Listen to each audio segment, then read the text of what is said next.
எந்த கட்சியோட கூட்டணி அப்படிங்கிறத விட முதலமைச்சரா யாரை முன்னிறுத்த போறாங்க அப்படிங்கிற எதிர்பார்ப்பு தான் அதிகமாயிட்டே போகுதுங்களா. கட்சிகளும் அதை எதிர்பார்த்து காத்துட்டு இருக்காங்களாம், பேசிக்கிறாங்க. திமுகவை பொறுத்த வரைக்கும் ஜெயிச்சா கலைஞர் தான் முதல்வரணும். அதிமுக அம்மா தான் சொல்லாம சொன்னாலும் மு.க. ஸ்டாலினுக்கு எதிரா சில பேர் களத்துல இறங்க சூரிய கட்சியில சலசலப்பா சொல்லிக்கிட்டாங்க. அழகிரி பிரச்சனை வந்ததால கூட்டணி குழப்பமும் இருக்குதுன்னு அறிவாலயத்துல பேச்சு இருந்தாலும் மண்டல மாநாட்டுக்கு கூடுற கூட்டம் தெம்ப கொடுக்குது அப்படின்னு பேசிக்கிறாங்க. பாராளுமன்ற தேர்தல்ல ஸ்டாலினுக்கு அழகிரி தரப்பு வெளிப்படையா எதிர்ப்பு தெரிவிச்சாங்க. அதனால மற்ற கட்சி தலைவர்கள் அழகிரியை போய் சந்திச்சாங்க. அந்த மாதிரி இப்ப நடந்துடக்கூடாது அப்படின்னு குடும்பத்து ஆட்களே களத்துல இறங்கி இருக்கிறாங்களாம், பேசிக்கிறாங்க.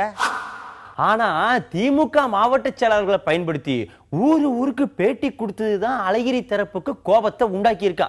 இந்த விஷயத்தை பயன்படுத்தி சில கட்சி தலைவர்கள் அழகிரியை சந்திக்க வாய்ப்பு இருக்குன்னு பேசிக்கிடுதாங்க. ஐயா, முதல்வர் வேட்பாளரா ஸ்டாலின் அறிவிச்சா கூட்டணிக்கு வர சில கட்சிகள் யோசிப்பாங்கன்னு பேச்சான். அதனால கலைஞர் தான் முதல்வர் வேட்பாளர்னு சொல்லி தேர்தலை சந்திக்க போறாங்களாம். எல்லாமே ஸ்டாலின் ஆலோசனைப்படிதான் நடக்குதுங்களாம், பேசிக்கிறாங்க. 5 கட்சி கூட்டணியில வைகோ தான் முதல்வர் வேட்பாளர்னு சில பேர் சொல்ல, ஏப்பா இப்பவே அந்த பிரச்சனையை கொண்டு வராதீங்கப்பா, தேர்தலுக்கு அப்புறம் அதெல்லாம் பார்த்துக்கலாம், இப்பவே அதை பேசி கூட்டணி குழப்பத்தை உண்டாக்கிறாதீங்கன்னு சொன்னாங்களா, சொல்லிக்கிட்டாங்க. பாஜக அணியில நம்மள முதலமைச்சர் வேட்பாளரா அறிவிக்கட்டும், கடைசி வரையும் பொறுத்திருந்து பார்ப்போம்.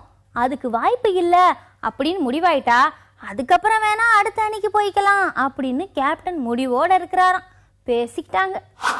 ஆனா நீங்க 5 கட்சி கூட்டணிக்கு 6வதா வந்துடுங்க, உங்களையே முதலமைச்சர் வேட்பாளரா அறிவிக்கிறோம் அப்படின்னு சிவப்பு சட்டக்காரங்க தூது போனாங்களாம். ஆனா அது வைகோ தரப்புக்கு வருத்தத்தை உண்டாக்கி இருக்குதான், சொல்லிக்கிறாங்கப்பா. ஐயா, ஆளுங்கட்சியோட கூட்டணி எப்படி அமைய போகுதுங்கிறத பொறுத்துதான் எதிர்கட்சியோட கூட்டணி அமையுமா. எல்லாமே கடைசி நேர மாறுதலுக்கு உட்பட்டதுதான் அப்படின்னு பேசிக்கிட்டாங்க. ஐயா,